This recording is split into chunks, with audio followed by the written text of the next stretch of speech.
Hey, good morning. How you doing out there? This is the 5 a.m. Mester Scrum Show. It is about 7:51 a.m. on a Saturday. And we're doing bubbles. I got my bubble cat. She got past the dogs today. And I am Greg Mester, Scrum Master and Agile Coach. And good morning. Welcome. And we do a show about Scrum and Agile in a practical and tactical way. So we can bring value to the customer, get you home to your family and friends, not work 50, 60, 80 hours a week, and have some fun in the work and at home, because it's a long day, and we do this for 40 some odd years, 50 years. So you might as well start having fun now. Right, Bubbles? If you're like me and you have kids late, someone says, when are you going to retire, Greg? I go, I have a 7-year-old. So 13 years from now?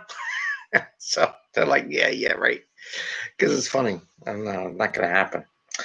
Got to feed the kid, especially when they become teenagers, right? That's what old people show me. And we have bubbles. We have a bubble alert. Who wants attention? Anyway, hope you're all doing well. And it's Saturday. It's a little goofier. You know, what it is. And I got to go out and do some exercise. I got my chart doing exercise. But anyway. We're off on some weird tangents, and we got to talk about what we want to talk about. I want to talk about the end of the meeting. What happens at the end of your meeting? How's it going, right? And some questions people ask at the end of the meeting that in this time and day and time, I'm like, why are you asking those questions? And then estimation. I've been doing this for 7-8 years. Everybody's been asking about estimation. Is it going to be like, is it hours? Is it points? Is it t-shirt sizing? Is it units? Whatever, right? Not estimating. So those are the kind of questions. So I'm going to just talk about that a little bit. So let's talk about the end of the meeting. How many times have you heard, when will the next meeting be? When's the next meeting? Here's my question for you. Why are you asking that question? Why are you asking when is the next meeting? Okay, and the reason why I ask, is it because the topic at hand wasn't completed, right? What was addressed? Otherwise, you should know, like we do Scrum. The next meeting is daily Scrum, which is the next day at the same time. So there's no reason to ask that question. Did you ever think about that? There's no reason. And everybody who's in that Scrum teams, someone said, hey, when's the next daily Scrum? It's daily Scrum. It's the same time every day. You don't need to ask that question. But when you are in a meeting where you're with a bunch of people and trying to solve a problem, and people go, when's the next meeting? Or, my question is it because the topic at hand was not addressed, was not completed, right? The next meeting should be after someone has some things to talk about. And only after they say, hey, here's what I found, here's my findings, I want to schedule a meeting for when we meet. The idea of just having these meetings all the time and schedule them means you're never getting anything done. You ever think about that? You ever think about all these people that want to set up these meetings for these teams, these tiger teams or solving problem teams, and they want to set up these regular meetings? Well, why? There is no reason to have a meeting unless you have something to share with the team. And if you don't have anything to share with the team, then you don't have a meeting. When you get very self-organized, self-motivated people, they should be saying, hey, I got this done. I want to share with the team. Let's meet. Very big, different thought process going on with the team.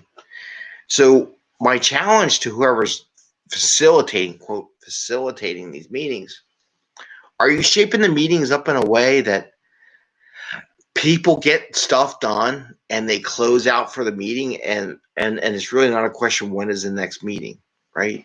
That's a big old project manager, project coordinator, more of a meeting coordinator type question. When we meeting next? What was it, I'd rather have a meeting, have people soak in and come back to me and tell me what they want to meet on. That's the more advanced, more productive, more high-performing teams. When you get there, then you know you're a high-performing team. Until then, you're not. So I'll just let you share with you, because the teams I've been on that have really been good, anybody on the team can call me, hey, I want to share this. Hey, I got questions. I got something I want to share with you. I got a concern, right? They call it. You don't have to, when's the next meeting? Well, I'll schedule it. How's Tuesday next week work, right? It doesn't need to be there. So just let you think about these things differently than they do. Estimation. Everybody asks, do we do hours? Do we do points? Do we not estimate? Do we just count things? And there was a blog post the other day, and they were talking about different things. And I went in my coaching mode and said, well, why do you want to estimate? What is your goal for estimating? Before you get into the story points, into the hours and what you want to do and how you want to do it and figure capacity and velocities and all these kind of things. My question to you is, why does the team want to estimate? Or why do we need to estimate? Do we need to estimate? I don't think you do, to be honest with you. It depends how the team works. But my question, rather than getting into let's do it this way and do hours and estimate hours, because that's just what we've been doing for years. My first question is, why do we want to estimate? What data, what does that give to anybody? How does it help us, right? And I'm just going to give one real quick one, which people don't do. Why I don't like hour estimates. I like estimates with points that talk about criticality, risk, unknowns. I mean, there's a sizing aspect of it, sure. But my question is, how much information do we really know? And if anybody tells me we know everything we need to know, I go, yeah, right. Okay. Unless it's really simple and you did it like a million times. Okay. But my question would be, why? And then here's something.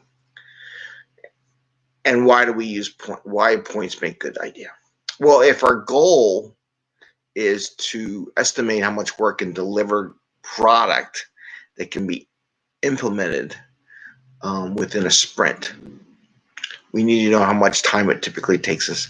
We don't want to start something that's going to take, forever to get done, a whole 2 weeks and nothing else gets done, because then no one will be happy, right? And if you go, okay, I got all these points, there's some 3-point stories, 3-point, 2-point, 3-point, 5-point, 8-point, 13-point stories, right?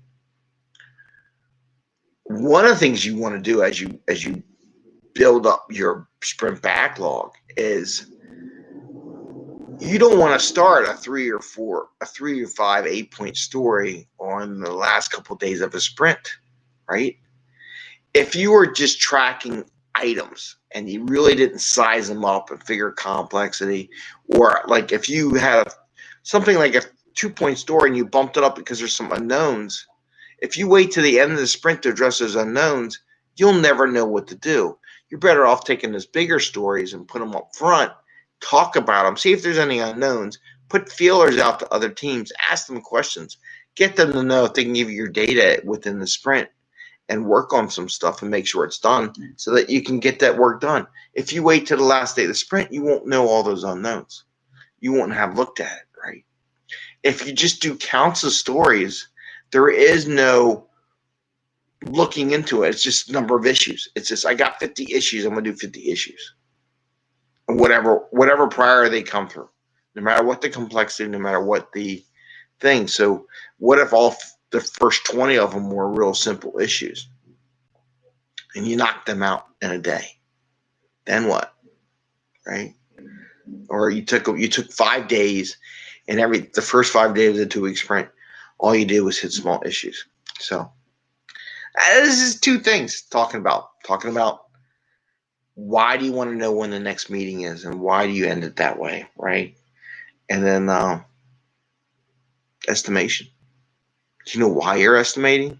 Besides because I can get the mechanical answer. Because we have to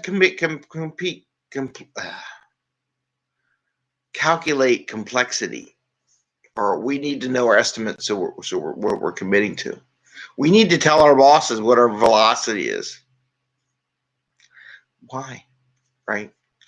All right. That's what I got. That's my church speak for the day. All right, Bubs. And I want to wish you all a great day, great Saturday.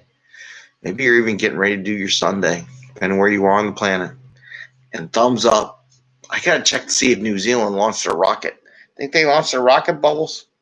So New Zealand was supposed to be able to launch a rocket, so I'm going to see if they did or not. It's pretty cool. And Blue Horizon, they launched theirs the other day. That was pretty cool looking. It goes up, comes down. They're going to put people in it. I want to go on a ride. Anyway, you have a great day. Enjoy. Give us a thumbs up. We like the show. We'll take a walk, videotape some nice morning pictures. Ring the little bell, little Liberty bell, if you got one, so you can get notified. That'd be cool if you could change your bell. That'd be a neat add-on. I should suggest that to YouTube. Anyway, have fun. Enjoy the day. Enjoy your family and friends. Get out, do something. Go enjoy nature. I don't know. Stretch out. Get out of your cave like I'm in right now. All right. Bye. See ya.